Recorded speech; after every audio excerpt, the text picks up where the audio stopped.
Welcome into Candlestick Chronicles. How does the intro go? I got it. Okay, here we go. Tyler, cut that. Or leave it in. Whatever you want to do. Welcome into Candlestick Chronicles, a 49ers podcast on the Blue Wire Podcast Network. I'm Kyle Madson. I write about the 49ers over at NinersWire.com, part of the USA Today Sports Media Group. Joining me now in his Lamb Chops hoodie, Chris Biderman.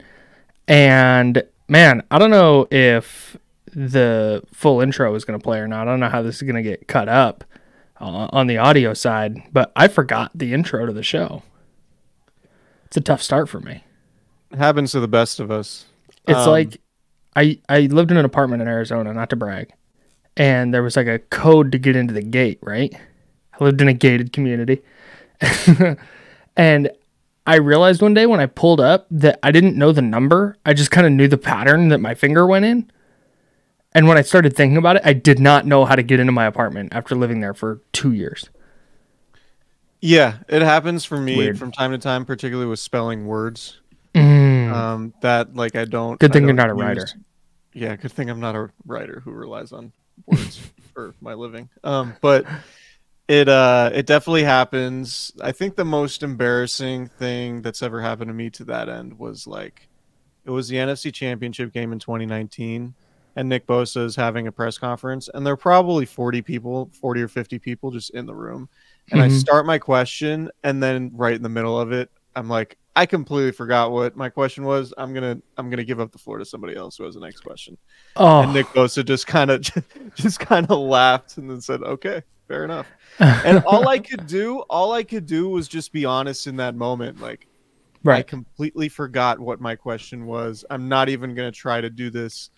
And then I remembered it later, and I think I brought it up to Bosa outside of the press conference. But yeah, that was probably the most embarrassing moment for me, and when it comes to just forgetting something. That'd be a fun full episode that we're not doing today, but that'd be a fun full episode. Just like embarrassing media moments. We'll bring on some of our favorite friends and have them talk about it. It'll be great. But before we get into the 49ers needs going into free agency, let's talk about our friends at Lamb Chops. Chris currently wearing Lamb Chops. He was doing so on the last podcast as well. If you're watching this on YouTube, youtube.com/@Candlestick Chronicles podcast. Follow SG Lamb Chops on Instagram at SG Lamb Chops. SGLambchops.com is the website. You can use the promo code Candlestick20 to get 20% off your order. They have sick ass hoodies, t-shirts, sweatpants. You know the drill by this point. It's comfortable. It's high quality. You're going to look dope. Chris looks dope right now in the ash gray hoodie. I think it might be my favorite article of clothing. Yeah, I have two of these hoodies now. I got the gray one. I got the black one. If you watched on our YouTube channel Sunday night / the pod that came out Monday. Got a new all black jump off. Thrilled about that one. Threw that in the wash because when you when you have a new article of clothing, sometimes you feel like you just want to get it washed. So of course, it's a little. It smells like you now. Yeah, it smelled like it smelled like the packaging. Anyway, you want to get that in the wash. So I got that one in the wash. That's why I got the ash gray. I basically have a rotation now. That's how much I enjoy these Lamb Chops hoodies. So shout out to Craig. Shout out to everyone over at Lamb Chops, and we appreciate them working with us going absolutely. SGLambchops.com is the website. That's, if you're watching, we've got a typo here on YouTube. That says Lamp Chops. That is the furniture branch of Lamb Chops. SG Lamb Chops. Up there the whole time? I think so. SG Lamb Chops. I've not edited that ever. SGLambchops.com is the website. Promo code Candlestick20 for 20% off your order. Lamb, yeah, with the today. We have. Hey, there it is. SGLambchops.com. Promo code Candlestick20. Go ahead and join the herd. That has been like that for months. Like since we started doing this. That's crazy. Look at us go. No one's ever caught it. All right. Let's talk about 49ers team needs. It's funny this time of year because there's draft content is taking over. The combine is finished up. It is very draft heavy in the NFL content world, which makes sense. But then you see team needs and such, and you see mock drafts based on team needs. and free agency still hasn't happened yet. And that could just change a lot of things. And for me with the 49ers, it luckily won't change that much, I think. And I'll explain that in a bit. But I would be pretty surprised if we didn't land on the same spot with the 49ers top need going into free agency. Where do you land on that?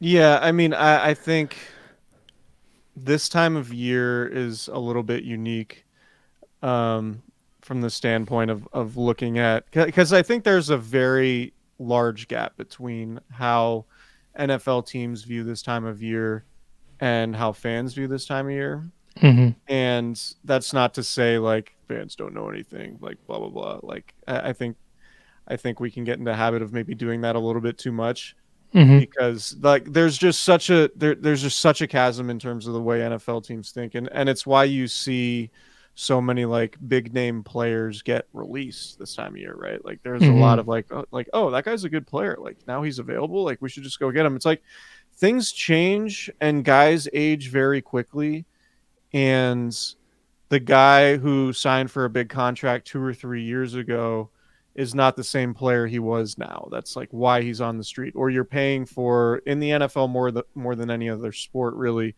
you're paying for what you think you're going to get in the future, not past accomplishments, right? And that's sort of the harsh reality of the league.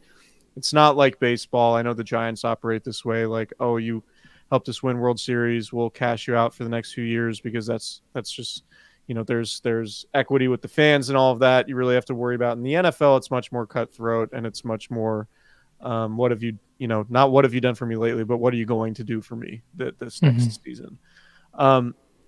So when it comes to free agency versus the draft, I sort of view it through that lens, in the sense that the draft is more important because you're going to get guys at their physical prime before they take all these, before their body endures the pounding that comes with being in the NFL for a while.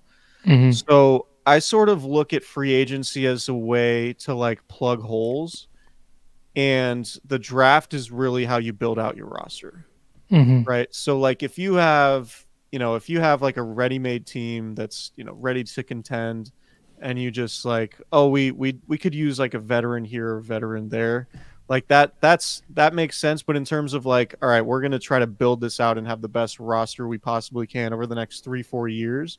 Mm-hmm. That's why the draft is so important. And that's why I'm very much of the mind that like you address needs in free agency where you can, and then you just draft the best players you possibly can, sort of regardless of position in the draft. And it doesn't always work that way, but that's sort of how I view it. I think that because needs change instantaneously, right? Like you could have an OTA practice where somebody gets hurt, or, Michael Crabtree tears his Achilles during a June OTA practice or minicamp practice, whatever it was.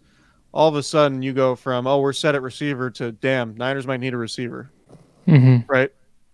So to try to draft a guy who's going to be under contract, presumably for 4 years at least, and then say, we're going to draft for this position because that's a need. Well, it's like needs change all the time. Injuries happen. There's so much that happens throughout a given season that what was a need in the spring isn't often a need in September, October, November, December. Right. So that's what free agency to me is for. And I think with where the 49ers are at, you can look at the fact that, most of their starting lineup, like they basically have 3 starters, arguably, not including Jawan Jennings, who's restricted, who's probably coming back, but 3 starters who are unrestricted free agents. So their starting lineup is going to be mostly intact in all likelihood. But when you start going down the depth chart, then it's like, man, they have a ton of free agents in backup positions and like role guys, ton of unrestricted guys. So that's where it's going to be difficult for them. And that I could see them bringing a number of those guys back because they're going to be affordable. But I could also see them dipping into the free agency market and saying, all right, we like this vet as a 3rd or 4th edge guy, or a 5th receiver, or a backup guard or something like that. I don't know that there's necessarily going to be a big splash free agent that they could just add to the starting lineup. Maybe there will be. But to me, where the Niners are at is interesting because they got a lot of work to do just on like second string guys. And we know those guys can be really important. Yeah, no doubt. I was going through today, just looking at the 49ers outgoing free agents and players that they should re-sign. And none of them are like, this isn't, Brandon Ayuk's not a free agent, but it's nothing so dire as to like, you need to get something done with Brandon Ayuk probably, make sure that he stays around. There's some nice players that they have exiting, but nobody that seems totally irreplaceable, right? So I think you mentioned it. Most of their outgoing free agents, most of the holes on their roster are mostly depth related, and we'll talk about that coming up.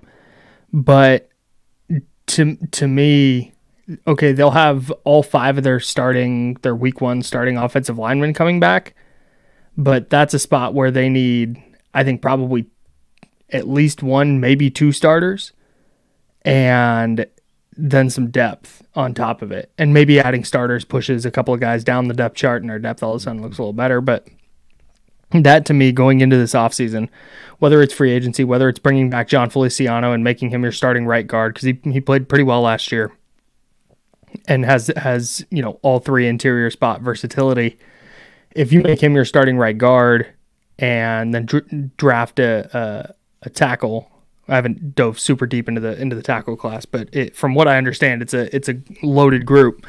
Now all of a sudden, to me, your offensive front looks significantly better than it did last year, and it would be addressing an issue that I feel like we've been talking about every offseason with the 49ers. And it's not like offensive line play. Really good offensive line play is hard to find, and it's just kind of shoddy around the league. But it doesn't feel like the 49ers have done enough to really significantly improve that group over the last couple of years. And frankly, we've seen it come back and bite them in the biggest games. We talk about that on this podcast all the time. So I think it's a very, very clear-cut offensive line need, whether that's via free agency, the draft, or I would recommend both for San Francisco. Yeah, I mean, I think long term, one of the best ways to do it would be, I mean, if you find a tackle prospect that you really like who could potentially play guard early on, or at least have the versatility to, and maybe you try to figure out what position he plays later. But the Colton McKivitz, John Feliciano, Spencer Burford spots all look upgradable, and then you are going to have to think about a long-term replacement for Trent Williams at some point. Yeah. So if, one way you could essentially maximize that pick in the first round, given that's probably where you're going to have to need to land a tackle. There aren't a ton of starting caliber, high-end tackles available early in their career who go in the 3rd or 4th round. That's just exceedingly rare. Right. But if you were to get a tackle early on, maybe he plays right tackle, maybe you upgrade right guard by moving Colton McKivitz to right guard. And then eventually he switches to the left side when Trent Williams inevitably retires in a couple years or whatever that's going to be.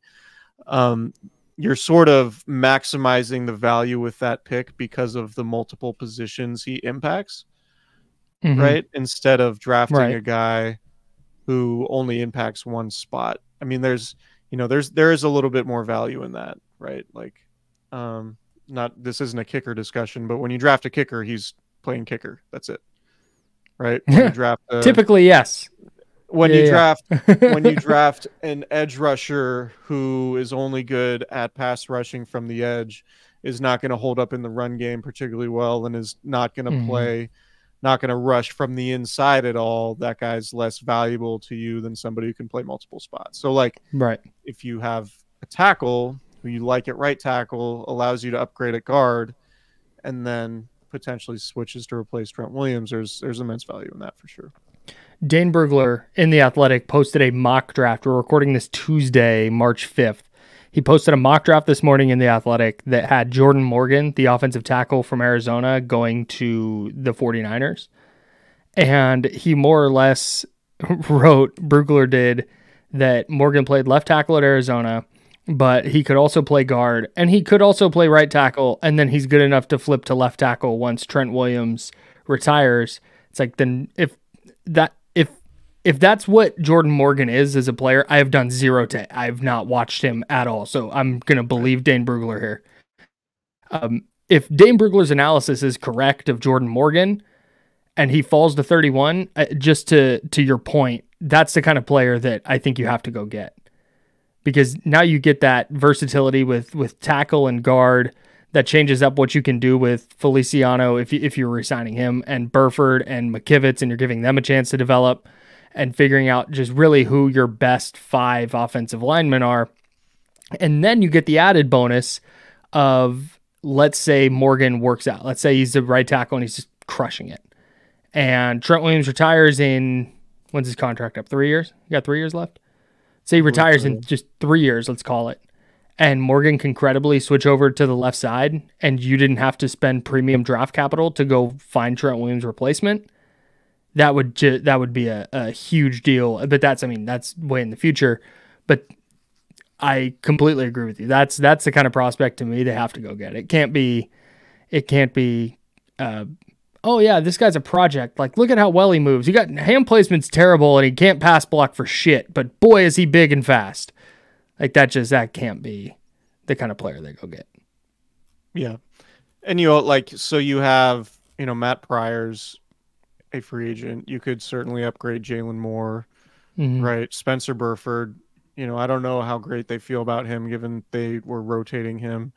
No, it just happens. It's just what teams do. Yeah, it's just what teams do. It's totally normal.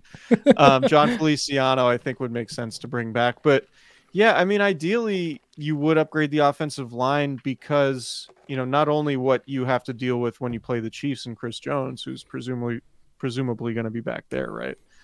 But the Lions have a good defensive line. The Packers have a good defensive line. The Eagles have a good defensive line. The Cowboys, Tampa, the Ravens, right? Like, I only bring up Tampa because of Vita Vea, and they actually did make the playoffs this year. But it does feel like overall in the NFL, there's a lot more talent on the defensive line for basically every team than there is on the offensive line. There are very few really good offensive lines and a whole lot of really good defensive lines, it feels like.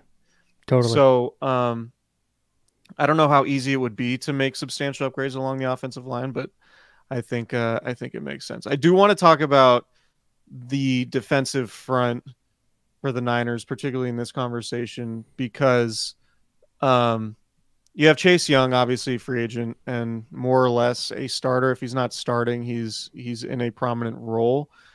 But like, you look at basically all of the second string guys, even going into linebacker. So Randy Gregory, free agent. Javon Kinlaw, free agent. Kevin Givens, Cleveland Ferrell, Oren Burks, Demetrius Flanagan-Fowles. The last two are basically your third and fourth linebackers in an offseason where you're looking at Drake Greenlaw recovering from an ACL tear.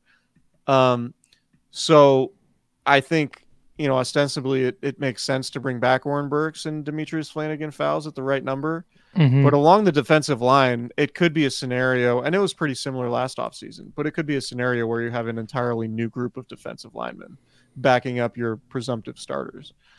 Man. Like, I don't know if you're bringing back Javon Kinlaw. Maybe, I don't think he would be expensive. But it could be a scenario where the Niners have a number in mind that's pretty limited, that's pretty low relative to, I think, what other teams might think of him as a former first-round pick.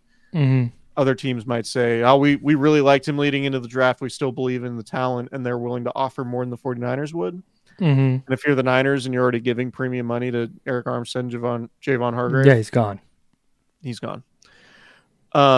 So then, I think you could probably bring back Kevin Givens. Cleveland Ferrell, I think, is interesting. It might be a similar situation to like Arden Key, in that another team looks at the way he played last year, and it was probably, I didn't watch every snap he took with the Raiders, but I would guess this was probably one of the best years of his career. and he was pretty valuable. Like that there was a noticeable drop off when the 49ers didn't have him late in the season and in the playoffs. So I don't know if you could get him for a decent number, or if another team is going to snatch him and will be willing to pay him more than the Niners were, similar to Arden Key going to the Titans, right, and following Rand Carthon there. But that's basically, it's their third and fourth linebackers are free agents, and basically all four of their second string defensive linemen are free agents. Yeah, man, their depth on the edge right now. It's Nick Bosa, Robert Beal Jr., and Drake Jackson. Like that's realistically and Alex Barrett.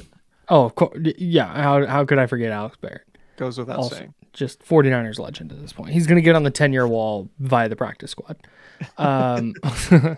No, dude, defensive end to me is right up there. If I think defensive end is such a massive need that if there was a really good prospect who fell to 31 and the Niners drafted a defensive end there and then tried to maybe trade up into the middle of the second round for an offensive tackle, that wouldn't be something that I hated. It's they need more production from that spot, straight up. Like they know that, and that's why they went and traded a third-round pick for Chase Young for what might be a rental. They needed more from there, and okay, maybe you re-sign Cleveland Ferrell, and maybe you also sign Chase Young, but those are going to be one-year deals again, and you can't prioritize your defensive line. You can't say, oh, this is going to be this type of defense, and we're going to be built from the front to back, and our defensive line is going to be awesome, and then continue just rolling out at defensive end a bunch of guys on one-year prove-it deals. That's not a viable way to construct a defense year in and year out. And has it worked so far? Like, yeah, Cleveland Ferrell had the best season of his career. Okay, great. But he wasn't awesome. It wasn't like, holy crap, look at Cleveland Ferrell. He looks like a top 5 pick. No, he was fine. Chase Young, he was okay. Randy Gregory was whatever. And this is not a sustainable way. That's a fine way to build out depth. If you want just year in and year out, just to sign these guys to 1-year deals to be rotational pieces and maybe revive their careers, okay, and work with Chris Kasurek, that's great. But they need a defensive end who is going to be a productive down in, down out piece for them opposite Nick Bosa. And Drake Jackson has not been that through 2 years, and maybe he is. And year 3 is when the light bulb comes on. And maybe it's Robert Beal, who was, was he 6th-round pick from Georgia, who was just behind a bunch of talented dudes at Georgia. But you look at all the metrics, and he has all the 5th-round pick. So a 5th-round pick, he has all the measurables to be this really good edge rusher. Maybe he develops into something. But right now, if you're the 49ers just kind of looking at your roster, it is barren with a bunch of question marks behind Nick Bosa. Since Kyle Shanahan and John Lynch have taken over in 2017, who do you think the second best defensive lineman they've drafted is? It's Nick Bosa's obviously the first. Second best defense? Oh, it's DJ Jones? Yeah, it's DJ Jones. Oof. Based on what metric? I'm just based on who I think is the best. Yeah. Okay.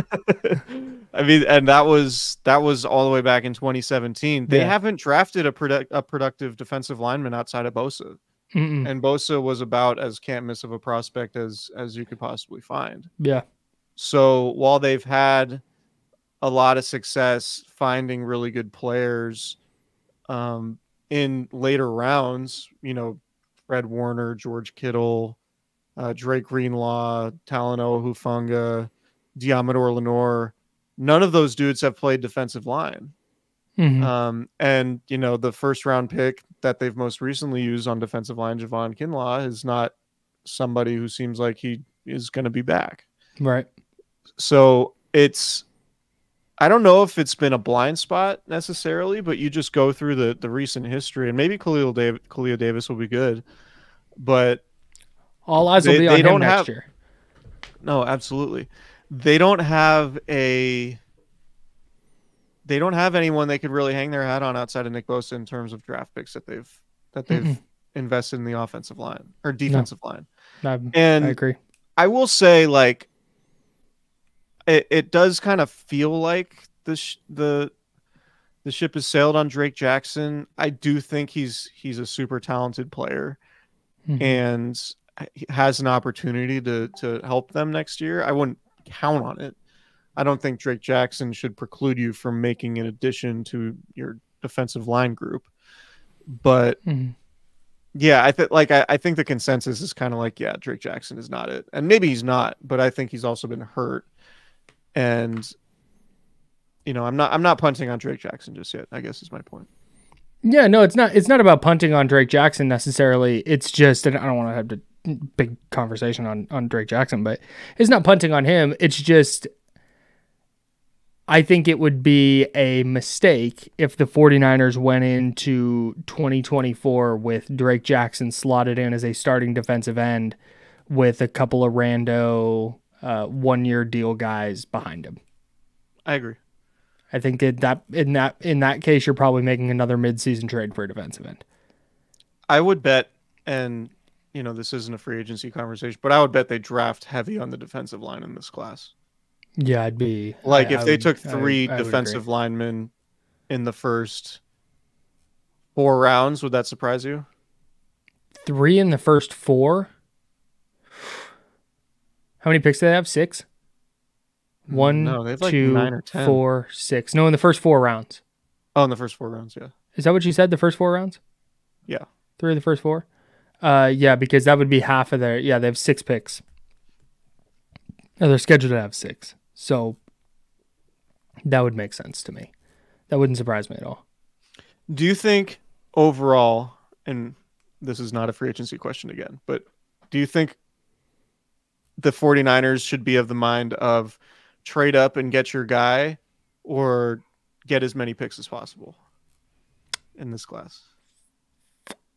Obviously, there are shades of gray, and they're not going to operate that way, like one way or another. But right, when you look at the roster, are you trying to get as many bites at the apple as possible, or do you just identify guys that you think can plug and play? Both. No, I think in general, I think to me, you have to bring in as many dudes as you can, just because as we go down the list here, I've got 4 more positions that kind of jump out to me. I think you just need bodies. And when you start to project out what this roster is going to look like in 3 and 4 years, you're going to need players. And I think you can kind of get ahead of that now by adding a bunch of dudes. And I know they have 11 picks, and I know they don't have necessarily 11 roster spots for those picks, which is where, if you identify a player if you identify a defensive end in the 2nd round, that you're like, this guy is the one, then yeah, maybe you shed some of that capital and move up. But I think generally speaking, you have 2 third-round picks, go get a defensive lineman in a corner. You have a couple of 4th-round picks, go get a defensive lineman in a safety or a receiver or whatever. Pick your position. I think if you're the 49ers, you would rather you have 6 picks in the first 4 rounds. Let's stick in the first 2 days. You have 4 picks in the first 2 days of the draft. I think you would rather pick 4 times than pick twice. Yeah, I agree. I think the first round, if you can move up in the first round and get a tackle that you're sure about, who's going to start and play at a reasonably high level from year 1 and potentially replace Trent Williams, that guy's worth moving up for.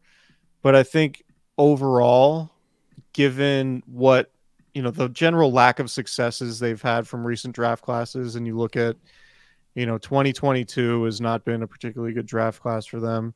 2023 has looked a little bit better.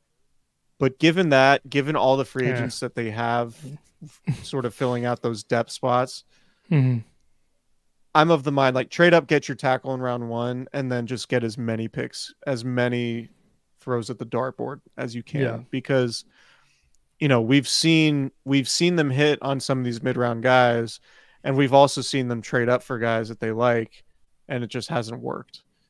And I would very much be of the mind to get as many picks as possible this year. Sure. Yeah, I wouldn't even mind if there's, like you said, if there's just a slam dunk This guy's going to start at right tackle for 3 years and then be the left tackle, and that's what it is. I would advocate for trading up for that player, but then I don't think I would hate if you still have your second round pick after that trade, like trading down and trying to load up as much as possible. There's just so many, like I just mentioned it, safety and corner are both on my list of needs here for the 49ers. And I think that those are positions where go get, so on the roster, it's Talanoa Hufanga, Jair Brown, and George Odom. And then they re-signed Taylor Hawkins, third-year undrafted guy.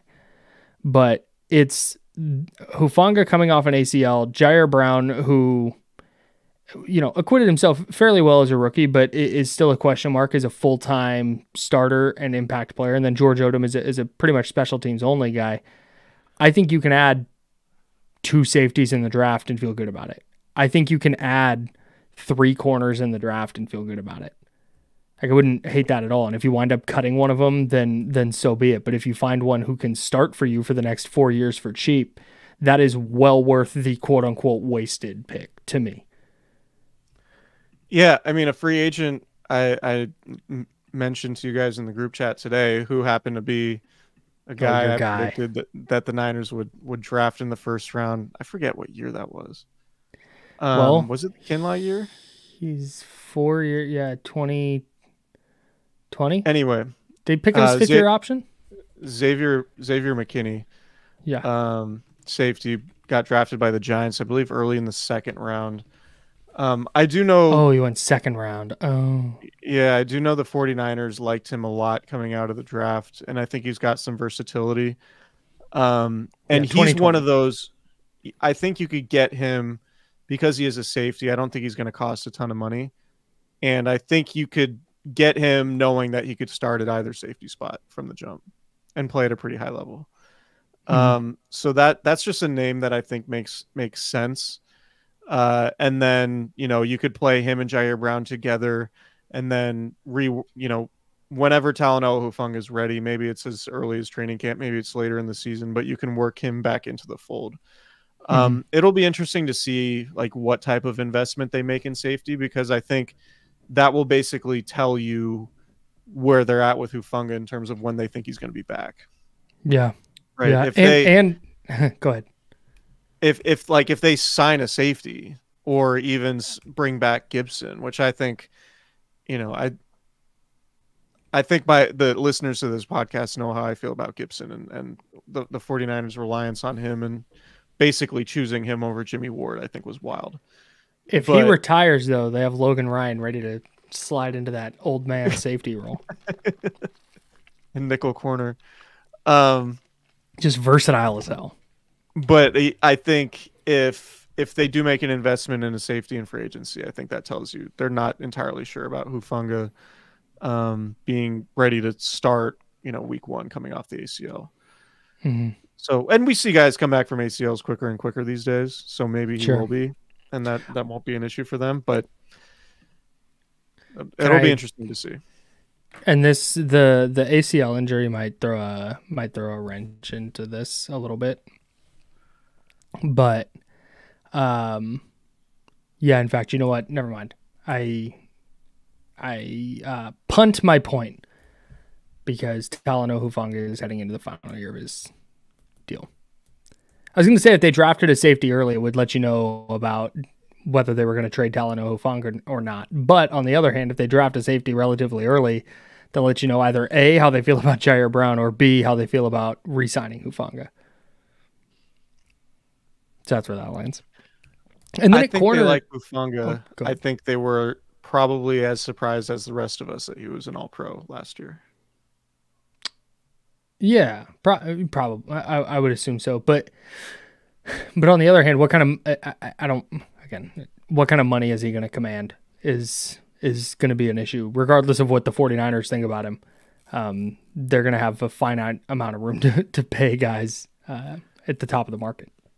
I would say safety is going to be a position that I would be surprised to see the 49ers pay at the top of the market.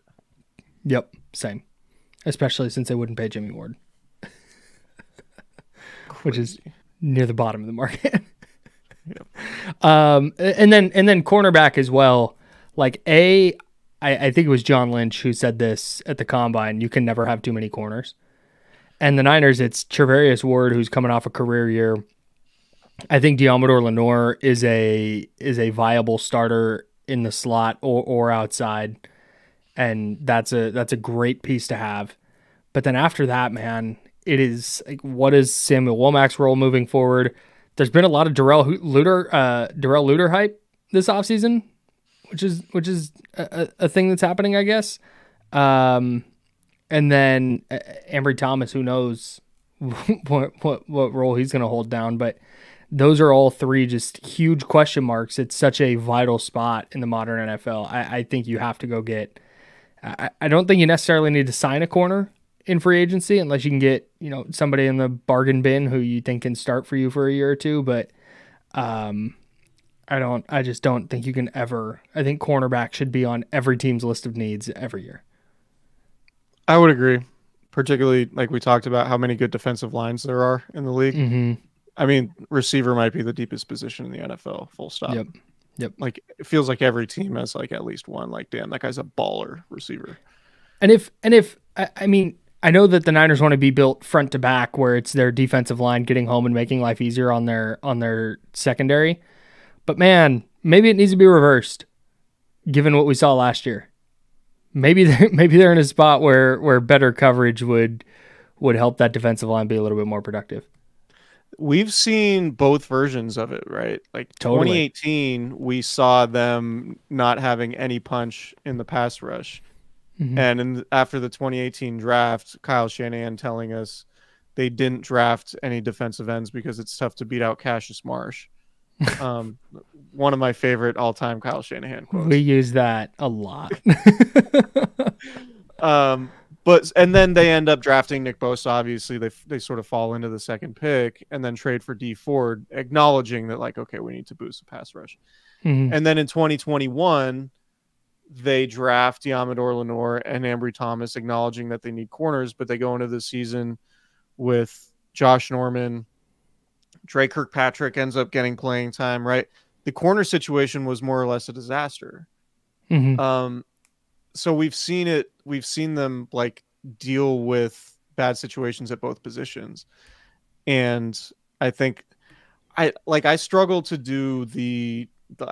the conversation. Like, do you want to be better up front or do you want to be better in the secondary? I think to be better in the secondary, you need great coaching. Mm-hmm. Whereas if you're better up front, that can sort of overcome coaching on the back end. Right. If your defensive line can just make the quarterback uncomfortable more times than not, you don't need an amazing scheme in the secondary to make that defense work. Right. So I think it's kind of a case by case basis thing. But in terms of the Niners' position at corner, yeah, I mean, I don't know. Was Ambry Thomas that bad? Was he like unplayable to the point where you feel better to the point where Logan Ryan to the point where Logan Ryan started at nickel in the fucking Super Bowl? Yeah. But is that what they should have done? And they held Patrick Mahomes to 19 points in regulation. Okay. I mean, I don't have a strong Ambry Thomas opinion. I think Ambry Thomas had a little bit of a rough go in the playoffs where he got super handsy and stopped trusting his eyes and his coverage. And like that against Green Bay, I think he had a penalty, maybe 2 against Detroit. But against Green Bay, there was a second and long or third and long where Jordan Love just hucked it deep and Ambry had good coverage and just tackled the guy instead. Like he turned and looked for the ball and everything and then just hacked the receiver. I think maybe that was maybe he's a little bit overwhelmed, but their best to I think the point that you're making, and my joke aside, or my tongue-in-cheek comment about the Super Bowl aside, their best 3 corners for most of the season were Thomas and Ward outside with Lenore inside. And they were fine as that. Yeah. So do we treat Ambry Thomas like we do Drake Jackson? Like, is it just kind of a foregone conclusion that he's gone or that he's not going to make the team or get playing time? Or is he going to be somebody that they rely on for anything? Like, no, I don't think it's a foregone conclusion that he's gone at all. He might start. But I also think that not adding competition there for him and Samuel Womack is probably, and Darrell Luter is probably unwise. Yeah, I would agree. So I would agree. I think, to your initial point, you can never have too many good corners, and the 49ers have learned that the hard way. Yeah. But that to me too, like, given, like, there's not going to be a ton of reps for a rookie corner, right? Unless they just draft a dude in the first round. I don't know that there's going to be, like, even a second or third round corner. I don't know that there's going to be a dude who comes in and gets a ton of playing time early on.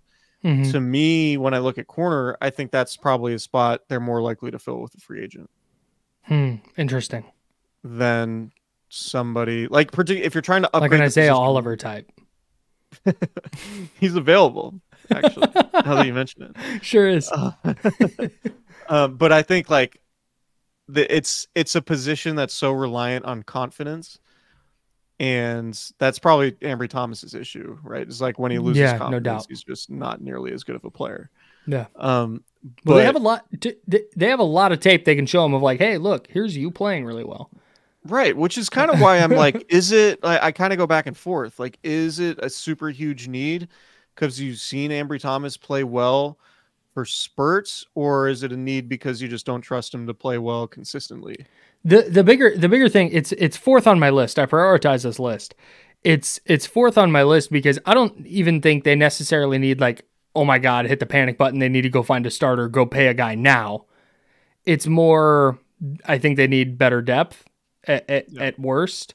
And if you fall backwards into a just stellar fifth round corner, then great. But I think adding competition there for whether it's a starting job or otherwise would just be a good use of draft resources. Yeah, I know there was a lot of discussion at the combine that the 49ers have to find a nickel in the draft. Like, yeah, you can make the point, but I think Lenore's good. Like, I think he's fine there. Yeah. And I wouldn't have any problem if you prioritize finding an outside corner so you could play Lenore on the inside. Like, if you really feel like you had to upgrade from Ambry Thomas, which they probably do. Yeah.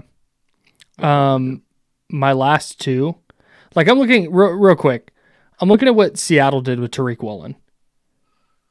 They just found a 6'4" corner who hauls ass in the 5th round. And what did he finish? 3rd in defensive rookie of the year voting and was a Pro Bowler as a rookie. Hey, maybe you fall backwards into one of those guys. That's all. That's where I'm at. So I'm sorry, Reek Woolen now.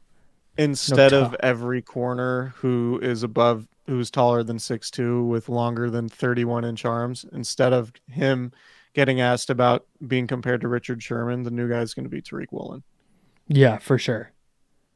Yes. Do you model your game after Reek Woolen? The guy, speaking of corners, the Jordan Reed not Jordan Reed, former 49ers tight end, Jordan Reed, the draft analyst from ESPN, who I think does a really nice job, did a 2-round mock today, on Tuesday it published, where he had the 49ers drafting a fellow named Ennis Rakestraw from Missouri. And it's like, man, you know what? Hey, you know where you and I are simpatico with numbers matter, like what jersey number you wear. Ennis Rakestraw is an outstanding football name. Sure. That's a future All-Pro. And I think the 49ers should draft him if he falls to 31. He's a cornerback. Sorry. Okay. Yeah, he's a corner. I haven't done Ennis Rakestraw Jr.? Yet. Come on. That's an incredible name. Okay. That's as home run of a name as Deebo Samuel. The Niners are really, like, if the Niners draft a linebacker with a good, like, strong linebacker name, he's probably going to be a really good player. You know what? I haven't looked at linebackers at all because they just drafted 2. In fact, Jalen Graham and D. Winters, both very good linebacker names. Fred Warner's a great linebacker name. Really strong. Trey Greenlaw, obviously. Navarro Bowman might Elite. be like the great linebacker names of all time. Yep. Like, Navarro Bowman just sounds like an all-pro linebacker. Okay, let me. Why can't I just get linebackers here? Okay, here we go. I'm going to find the guy that the 49er. Tyrese Knight. That's a really good. Receiver. Tyron Hopper. Javon Solomon. They do like their Javons. Yeah, they do. Junior Colson. Get that punting Junior Colson to the moon, dude. Get that out of my face. Michigan guy, by the way. Marist Liufau. I'm in. I'm all the way in on my guy Marist. I'm just looking at the CBS NFL draft rankings. Yeah, some good linebacker names. I'm gonna let the tape figure out which guy I like. Because you know why? Tape doesn't lie. My last two. These are what I'm calling peripheral needs. I mean, this is really a peripheral need. It's kind of a big deal. They need a quarterback. They just have no quarterbacks besides Brock Purdy right now. So I think they need to sign a quarterback, and I think they draft one. I don't know if you have any strong opinions on that. And then I don't think that Cameron Latu and Braden Willis are going to do it as TEs 2 and 3 behind George Kittle this year. So maybe it's bringing back Charlie Werner and seeing if those guys develop. Maybe it's bringing back Werner and or Dwelly and then drafting a tight end. I don't know, but they got to figure that out too. I have a take. You ready? And we'll get out of here on this. Oh, I can't wait.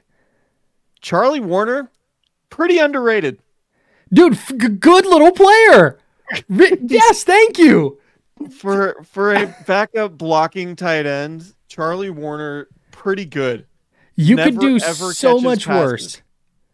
Never ever catches passes, but like dude could block, dude could like line up in the right spot. Just I think kind of the quintessential blocking tight end, special teams guy. Like you could probably bring him back for cheap. He's not going to be as easily replaced as a lot of people think. No, I am right there with you. By the way, he has yet to catch a touchdown in 4 years. And in those 4 years, I like that more than if he had like 2 touchdowns. He's just willing. You really commit to the bit. No, he's willing to live below the radar. It's like, I don't need touchdowns. I'm just going to throw blocks. And yeah, no, I was going through today for NinersWire.com where I write. And I was going through today and looking at like free agents to re-sign. I was like, you have to bring back Charlie Werner. I don't know how you let this guy get away. Yeah, it's not going to cost a lot. Let's see. Real quick, I have a fun stat for you. If Charlie Werner had caught like 3 or 4 touchdowns in his career, the ego just might be too out of control. He might be a guy that's creating toxicity in the locker room. They're like, guys, I've scored touchdowns. Give me the rock. Hey, Kyle, dial me up. George Kittle streaking down the sideline on a 75-yard touchdown pass on flow on a throw from Brock Purdy, and there's Charlie Werner in the middle of the field, palms up like, I was open. I was open. But you know what? Slamming his helmet. He's not that guy. He is the ultimate glue guy. And the 49ers got to bring him back. Underrated Charlie Werner. Yeah. That's a great take. I love that. You don't need 10 touchdowns from your backup tight end. You don't want that to go to his head. I think that needs to be the title of today's podcast. Charlie Werner, ... underrated. All caps. Charlie Werner, in his career, 11 catches for 120 yards. George Kittle has 11 games with 120 or more yards. And like, I don't think those things are unrelated. And 3 games with more than 11 catches. I think Charlie Werner complements George Kittle in a way that allows George Kittle to be more productive. George Kittle has 3 games in his career where he has more production than Charlie Werner has in 4 years. As a receiver, this is not to speak on him as a blocker, which is where he's excellent. I think the 49ers have to bring him back. I'm not even jokes aside. I really think he comes back. And are the 49ers contenders if he walks? I think I it's have a hard question time we saying should yes. ask. You saw what happened when Braden Willis was in the Super Bowl holding. Just saying. Strong point. Thank you. Strong point. Anyway, I got to get out of here, but Yeah, no. All right. On that note, fully on on the Charlie Warner. fully on board with this Charlie Warner. Is it a bit? I don't know. TBD. It's one of those things that's like, ask us when the parade's happening next February. and there's just a sea of 89 jerseys because Niner fans know ball. No, this is one of those things that it's like funny because it sounds funny, but it's also like dead serious. I could definitely mean it, but also it sounds funny. Yeah. So, all right. Thanks everybody for watching. If you are watching on YouTube, we're at youtube.com/@Candlestick Chronicles podcast, or just search Candlestick Chronicles on YouTube. Make sure to subscribe to the channel and hit the thumbs up when you watch the video. We would appreciate the heck out of that. We're going to try and go live as much as we can during the offseason. We'll be doing a ton of stuff through free agency and the draft for you. If you're listening on wherever you get your podcasts, tell a friend. Tell them to subscribe to Candlestick Chronicles. We got some exciting stuff in the hopper for you. Please, 5-star ratings, good reviews. We would appreciate the hell out of that. And we will talk to you next time. See ya. Bye.